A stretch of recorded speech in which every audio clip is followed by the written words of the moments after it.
At the will, reading the sound that struck hardest wasn't the lawyer's voice. It was my parents laughing as they handed my sister a check worth more than most houses. Then a single dollar slid toward me, crisp and mocking. My father didn't blink when he said, "Go earn your own." My mother smirked, almost pleased with herself. Some kids just don't measure up. No one disagreed, not even my sister. I stayed silent, my hands still on the table, while the lawyer hesitated over a sealed letter. My grandfather left, only for me, pausing just long enough to make my mother's smile falter. I used to think silence was just something rooms had when people stepped out of them. Growing up, I learned it could sit beside you, even when the whole family was at the table, filling plates, pouring water, passing dishes over your hands as if you weren't there. At 8, I learned how invisibility worked. It wasn't that no one saw you, it was that they pretended not to. I remember one afternoon in late fall, the same kind of cold light that would later spill across that reading table. My mother was arranging trophies on the living room shelf, polishing each brass plate with the sleeve of her sweater. All of them belonged to Lina debate medals, piano competition awards, a glass plaque with her name etched in sharp surf letters. My own project ribbon, a blue strip I earned at a county science fair, sat folded on the corner of a side table. No frame, no polish. By the end of the evening, it wasn't there anymore. My father always said things like, "Focus on real achievements," while tapping Lina's shoulder, telling her which internship she'd get, which schools would take her. He spoke to me differently, less like a daughter, more like a placeholder, the one expected to manage the things no one else wanted. Walking the dog, cleaning the yard, returning forgotten items. "You're steady, Julia," he said once, as though steadiness was a consolation prize. But the only person who didn't talk to me that way was my grandfather, Walter. His voice was slow, patient, as if he were letting me decide whether his questions deserved answers. He'd take me to the lake house on weekends, the scent of old wood and the quiet thrum of water against the dock settling into my bones. He kept 2 fishing rods, one new, one carved with his initials, and always handed me the carved one. "People pay attention to the wrong things," he told me. "They look at the surface, not the pull underneath." Those afternoons were the only time I felt seen. We'd sit with our lines in the water, letting the wind shift the reflections. He never asked why I was so quiet. He already understood. Once he nudged his chin toward a bird perched on the railing, its feathers ruffled by the breeze. "Watch long enough," he said, "and you notice what others miss." I didn't realize it then, but he was giving me the very skill my family lacked, the ability to read between actions, to track truth in the smallest details. One winter break, when Lina won another award, my parents threw a dinner. Friends filled the house with bright voices and heavy perfumes. I stood in the hallway carrying coats to the back room. As I passed the dining table, I heard my mother laugh softly, the same way she did at the will reading years later. "Julia's fine," she told a guest. "She doesn't need much." That sentence stayed with me longer than any argument could have. It was the moment I understood that in this family, needing nothing meant deserving nothing. It wasn't cruelty. They simply believed their own story about who deserved what. I went back to the lake house the next morning. My grandfather was already at the dock, sorting through tackle boxes. When he saw me, he didn't ask why I'd come early. He just handed me the carved rod and waited until I sat beside him. The water was still, the air cold, the world honest in a way home never was. That was the day I learned my place in the Hartman family, and the day I realized I would eventually have to choose whether to stay in it. The morning after the will reading, the house felt wrong. Too bright, too busy. My parents moving through the lake house like surveyors, opening drawers, lifting framed photos, talking numbers as if grief were an accounting category.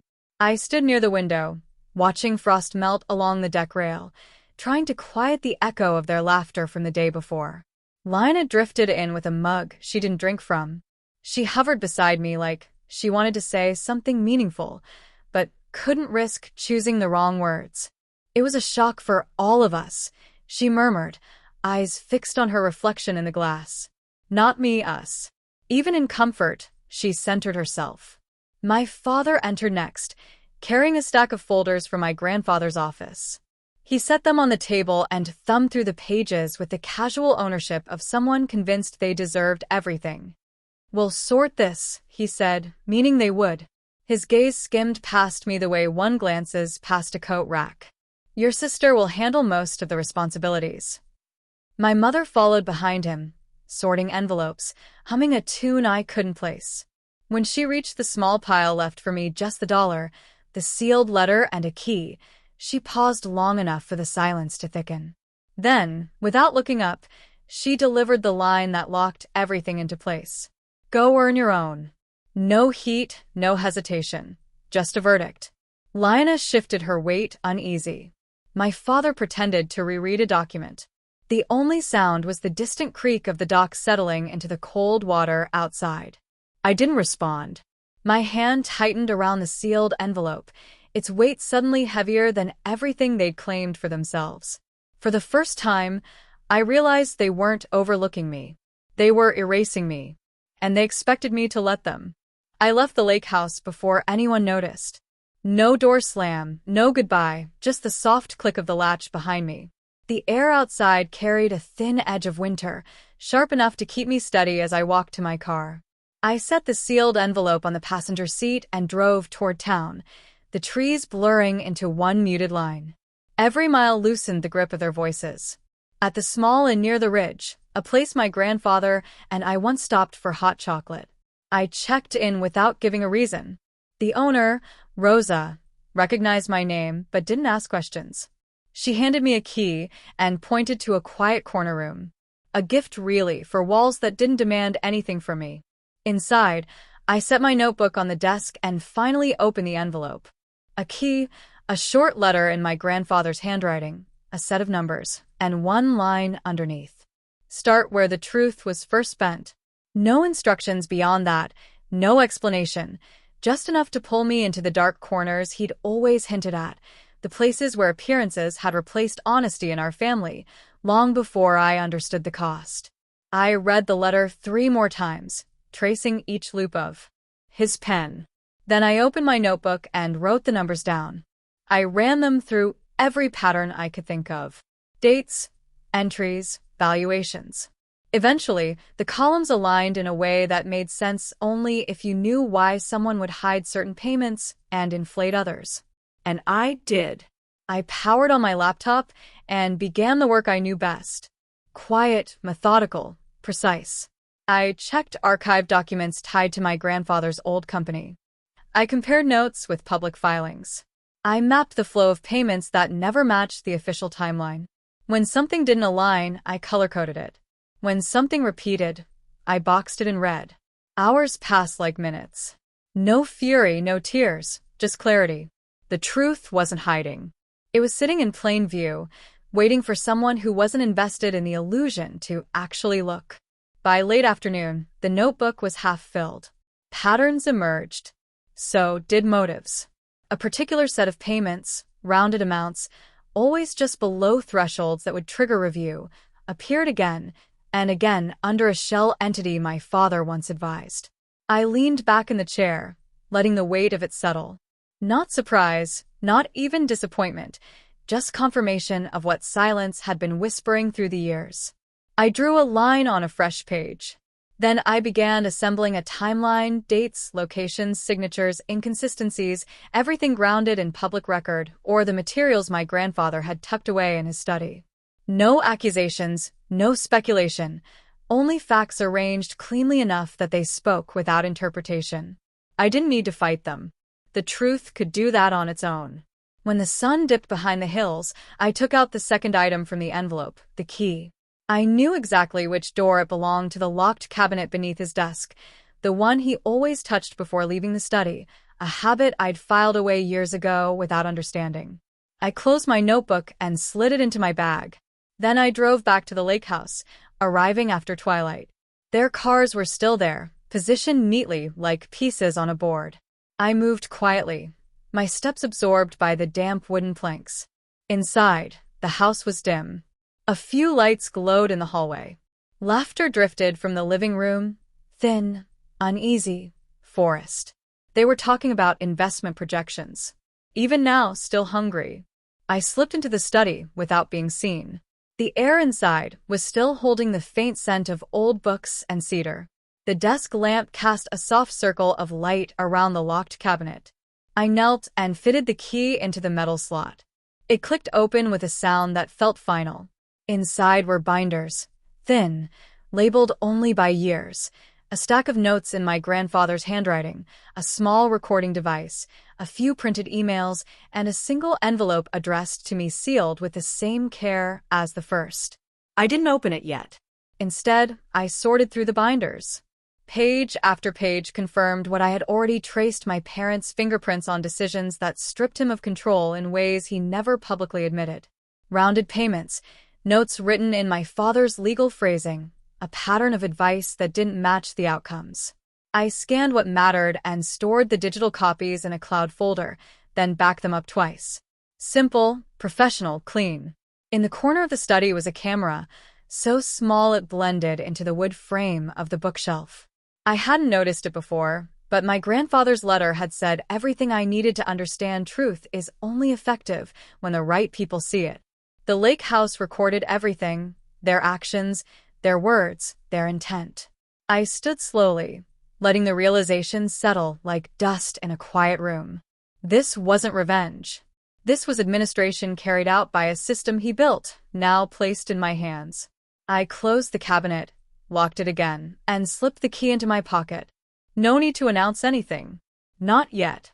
As I stepped back into the hallway, I heard my mother's voice rise crisp and certain. Julia will stay out of this. She never had the mind for complex matters. I paused, unseen. Their voices filled the house, confident in their assumptions, unaware that the walls were finally listening. I turned away, steady and silent.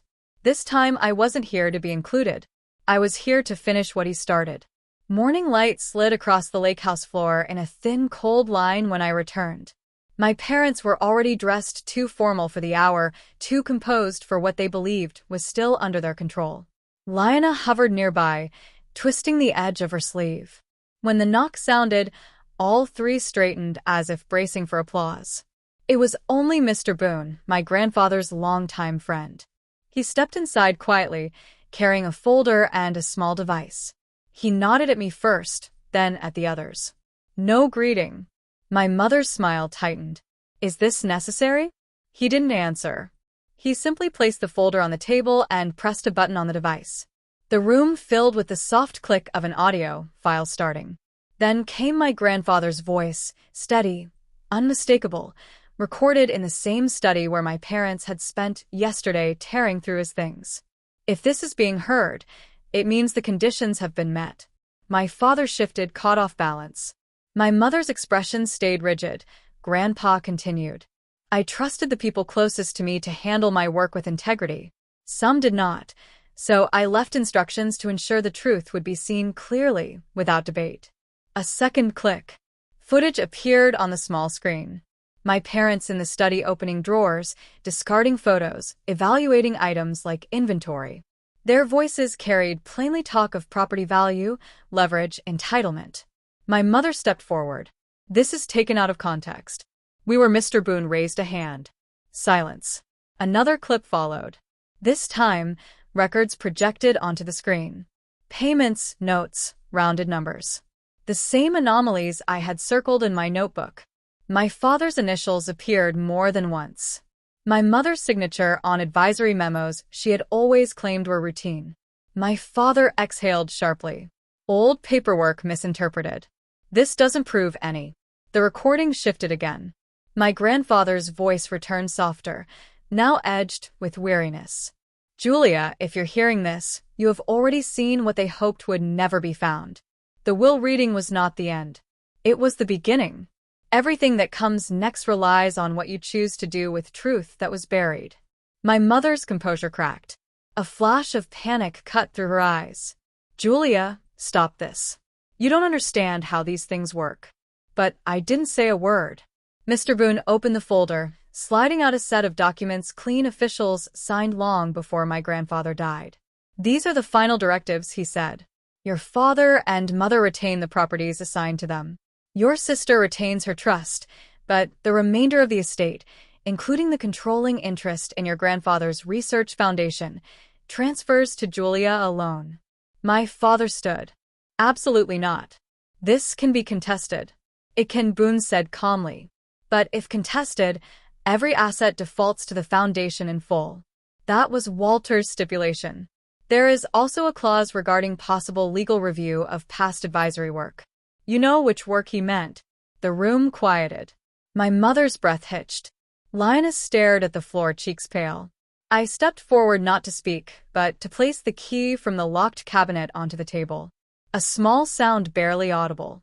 My mother flinched, as if it were a gavel. Boone met my eyes. All that's left is acknowledgement. I nodded once. No anger. No victory cry, just the clean click of something falling into place. My parents said nothing, not because they agreed, but because they finally understood there was nothing left to argue. Behind them, the lake outside the windows stayed still. The dock didn't creak.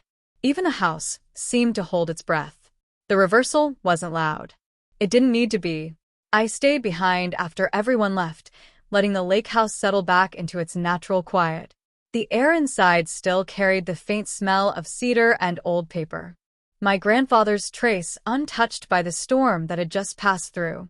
I stood by his desk, fingertips resting on the worn edge, the same place he used to tap, where he was thinking. Now it felt like a boundary line I'd finally stepped over.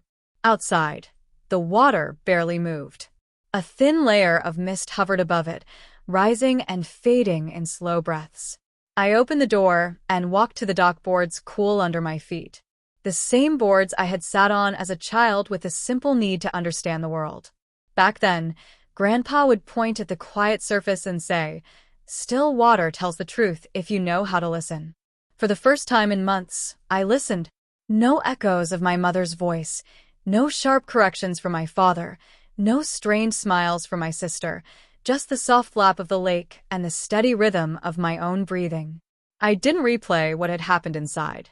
I didn't wonder whether they felt guilt or loss. Their reactions were no longer mine to carry. The documents, the recordings, the truth, they had done their work. What remained belonged to me alone. The sun pushed through a break in the clouds, laying a thin gold stripe across the water. I watched it stretch toward me, warm and patient like an invitation. The quiet didn't feel empty anymore. It felt earned. I sat on the edge of the dock, letting my feet hover above the surface. The cold air touched my skin lightly, almost gently, as if the lake itself recognized the shift. For the first time, I felt the beginning not of justice, but of freedom. In the end, it wasn't the documents or the recordings that changed anything. It was the silence that followed, the kind that settles only when truth is no longer questioned. Some endings arrive quietly. Some freedoms, too. I stepped back from the dock, knowing this time the quiet belonged to me. If this story stayed with you, linger a moment, breathe, and stay close. More quiet truths wait for the ones who